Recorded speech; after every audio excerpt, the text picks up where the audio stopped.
Anyway, she said I've got a with child now, so I figured we ought to get married. Feels like a... Night of the Seven Kingdoms video. You heard that, Sir Duncan? Night of the Seven Kingdoms video. The Night of the Seven Kingdoms episode 6 is here, and it's been a fantastic season. And to tell you my favourite aspect of this episode, now from the start, it's just how simply Dunk ends up basically wandering off in his travels just as the season begun. You know, he stumbled his way into the middle of a big tourney, assumed the identity of a knight with all of its armour and his own shield, stumbled his way into the middle of a political dilemma, I guess you could call it, then had his shield broken, and I don't know where his armour is, I don't know if it survived the battle or not, and obviously he will get another shield and armour at some point, I expect, but I'm glad we don't see him wearing any of it this episode, because discounting the bruises and the limp, he looks like the same old Dunk we started with. He turned up, became a knight, completely deconstructs the gallantry and glory of nobility, and then leaves. Well, he nails a penny to his elm tree first. But he has integrated Dunk of Flea Bottom and Sir Duncan the Tool into a complete identity now. I think he's let go of some of his naivety and idealisation. He has chewed the fats and spat out the gristle, as my old supervisor used to say, taken in the bits of this world of nobility that suit him and spat out the bits that don't. As much as I like Lionel Baratheon, of course Dunk doesn't go with him. As much as Lionel makes kind of a good point, there's still a strong sense he basically just wants Dunk to stop moping around because it's a buzzkill for his ideas of merry adventure. Of course Dunk doesn't want to go to Summerhall. Of course he's sick of princes. This is in a way the gristle he spat out. Dunk is a knight, but he's also a hedge knight, and so he will stay with the hedges. I think this episode is a very solid end to a very strong season of television that concludes everything it needs to, provides Dunk with a more robust, complete sense of identity, and ends on a very touching, hopeful, cozy high note. Plus the fact we see Sir Arlen fork off through the fields is a very nice touch. I really love this episode, but I do have one problem with it that I want to discuss. I think it's the most interesting thing to discuss. I don't know if this is something many other people are going to be talking about, so I think I should. But first, I need to show you the coolest of trains.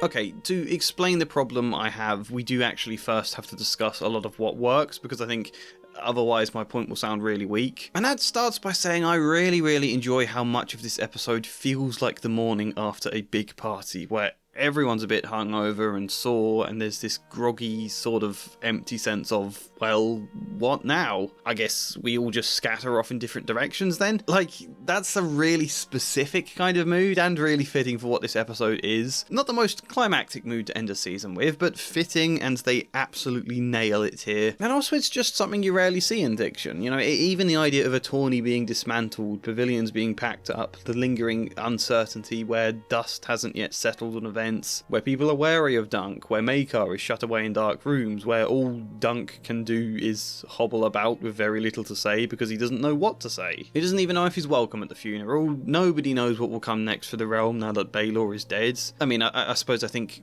Valar is next in line, but what's he like? I think this episode may even have been the first time I've actually heard him speak. You know, sometimes something big happens in life. We had a hugely dramatic, catastrophic event last episode, and yet people are expected to just pick up the pieces and walk on, just shuffle off and let life continue, and it feels awkward to do that and inappropriate, but that's also life. There is always tomorrow, whether you want it or not. Really effective mood, basically, and if we think of tomorrow, or at least the future, then it of course concerns Egg. What is next for Egg's life? He knows exactly what he wants, and it's to be with Dunk, which is very sweet. Especially because Dunk doesn't really have the best reputation at the end here. I mean, this will sound like a dumb tangent, but sometimes this story makes me think a little bit of Sharp.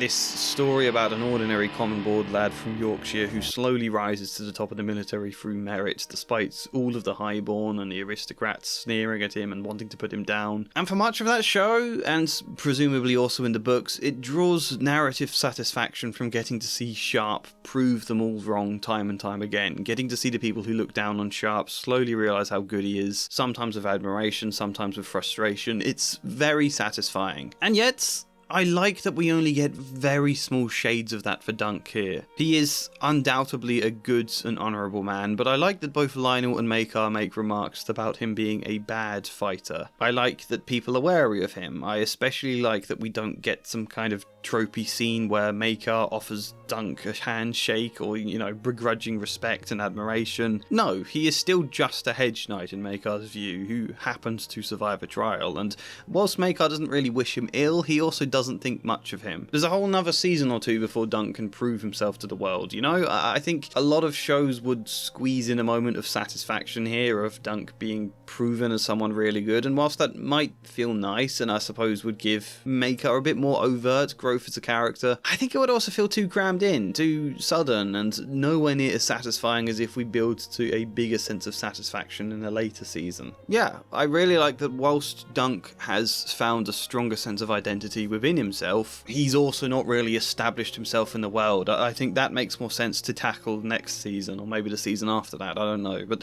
the point is, it's sweet how adamant Egg still wants to go with Dunk despite the lack of respect from others and the wary opinions and the lack of prowess. And I mean, of course, I think we all knew he would choose Dunk regardless. We knew those traits aren't the point, but it's still sweet to see because of how big a contrast it strikes between Egg and the rest of them. He wants to go with Dunk not because he's a great knight or a great fighter, or even necessarily because they've grown attached, although that's obviously part of it, but because Dunk is the complete opposite to his family. Egg doesn't want to be like his family and feels the burden of what it might mean staying around them, this fear of, will I end up the same? Should Egg really be killing an injured Arion here? Is that really the path he wants to go down? Dunk is no longer just an escape for Egg, just an act of getting to play the squire and hiding himself away, but it is freedom now. Does that make sense? Going with Dunk is no longer Egg running away from who he is, but actually finding the space to be more of who he is deep down. I also love what the Baratheon and Fossaway comments we've had this season about the Targaryens all being mad, and that a dead Targaryen is the only good Targaryen. I love what that comes to mean here, not just in the form of Baelor.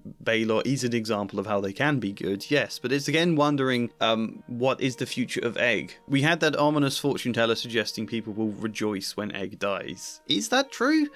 Dunk takes the perspective that it doesn't have to be true. There is a middle ground between all Targaryens should be dead and Aegon is blood of the dragon. He cannot sleep in ditches and eat hard salt beef. Egg is a good kid.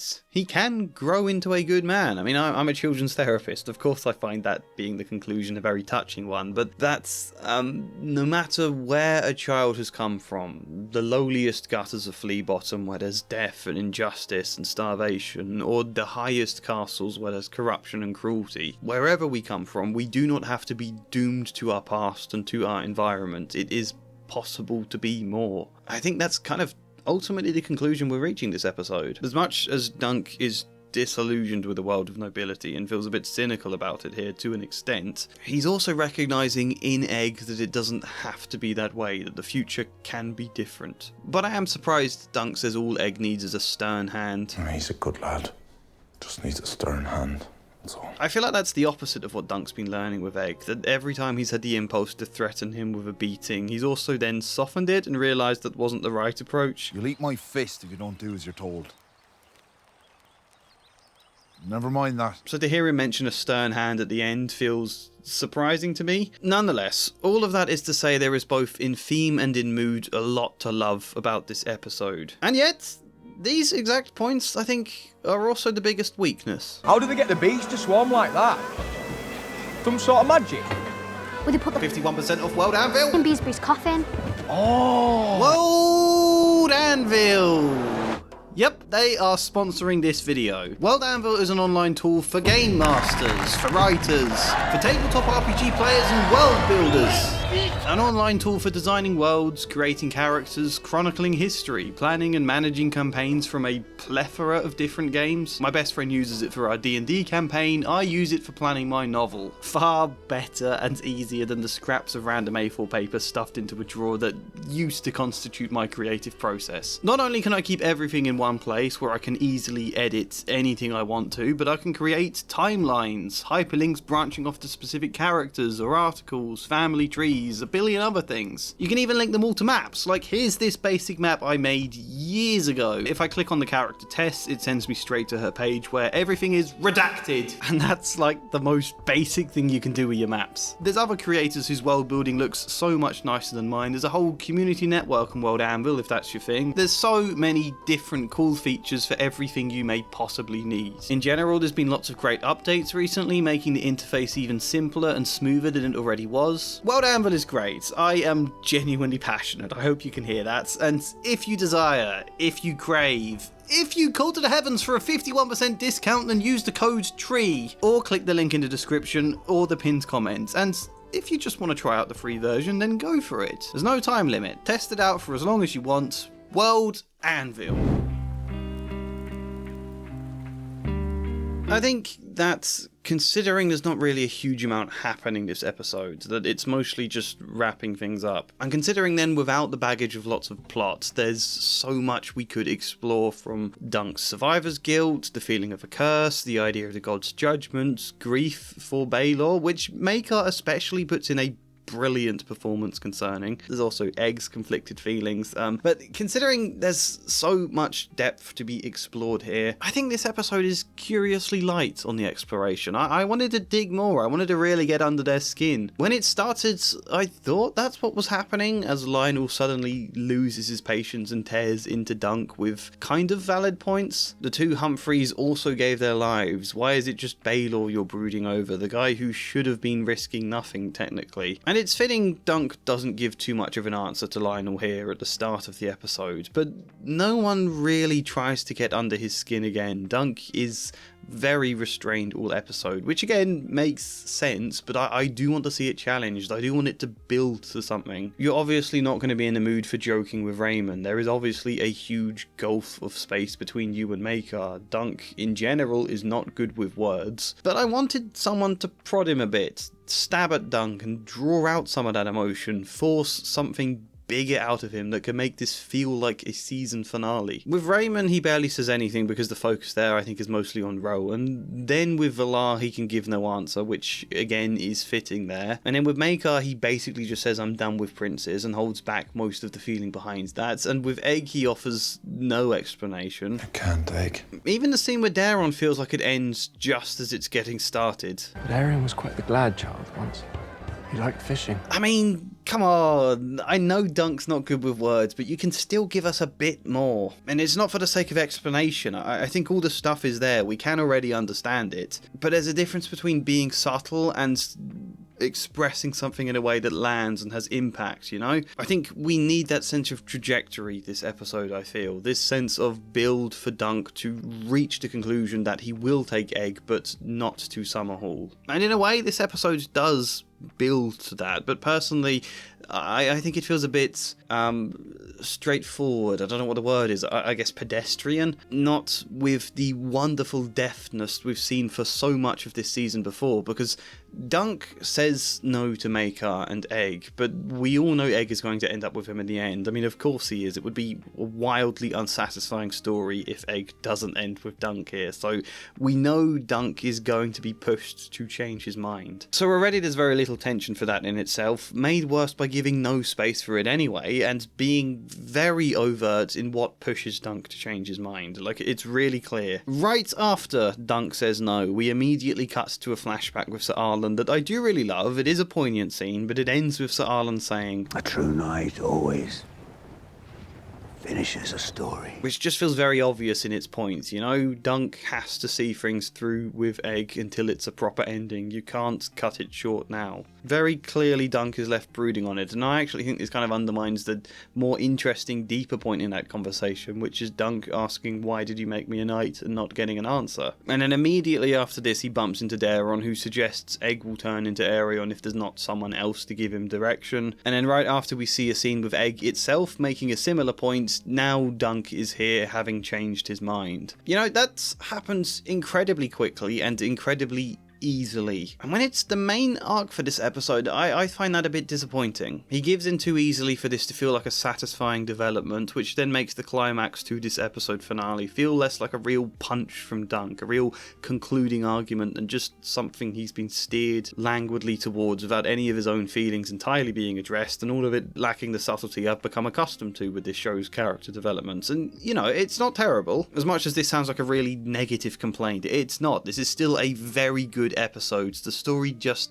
doesn't flow quite as well as a result of this. The arc feels obvious enough that you can sense the gears of the story moving to push Dunk to this final position, and it's never with enough exploration of Dunk's own feelings for this to feel like a weighty endpoint, in my opinion. And then I suppose we get what's supposed to feel like a twist, that Maekar didn't actually agree to let Egg go, but personally, I felt thank God he didn't agree, because we've seen nothing to suggest he would agree. Dunk would have needed to get under Maekar's skin more if that was to be the case. You know, after Maekar very vulnerably expressed that Egg is his last son, that he doesn't want to let him go, that he's worried about how he's going to turn out, what return exchange have we had from Dunk? What counter-argument with a similar level of emotion and a similar impact to really change his mind here? There hasn't been one. He's my last son. Thank God Maekar didn't agree, because without showing us something more, this would have felt jarring for him, I think. But in that sense, this ending now feels less like a twist for me than just some final comic moment where the old fuddy-duddy yells at our hero like, "Sir Duncan!" You know, rather than a final point of tension that makes me anxious to see where this leads in season 2. Oh my God, Egg lied here. He's tricked. He's run away from Maekar. What's the consequences of this going to be? For the most, I think the 30-minute episodes have worked fine this season. That whilst it has made things tricky, the writing has still been deft enough and succinct enough to make the 30-minute runtime work. This episode is the one episode where I feel like 30 minutes wasn't enough to fully explore and reach a deep enough conclusion as we need for a season finale to feel conclusive. Or maybe we could argue, as I basically am, that the very greatest strength here, how the episode sort of wanders off awkwardly towards its conclusion as life picks up from the remains of a party and just moves on. Maybe we can say that very mood I love here so much runs counterclockwise to the idea of an episode of TV with conflict and climax. That it's kind of the opposite, and it would be really, really hard to balance the two effectively together. As I say, I love this episode. I do really love what they've done with Maekar especially, but I won't tell you what I would score this episode, and I won't discuss a lot of the other little extra bits I'd like to discuss, because I think it's better to save all of that for an entire season wrap-up video that I'm making next, that I've already started making, where I will read the book The Hedge Knight, as I promised to do after the season was done. I actually started reading it yesterday. I've gotten about, I don't know, probably halfway through. I've recorded all my thoughts there so far, and I think what I've thought on the first 3 episodes of the show. Tomorrow I will read the rest of the book and go through the rest of the season, and as a whole talk about what meaning we can take away, what I think of each episode now I've seen the full context of the story. And also we'll take a look at the polls I put out, asking each of you your thoughts on the episodes. So stay tuned for that video,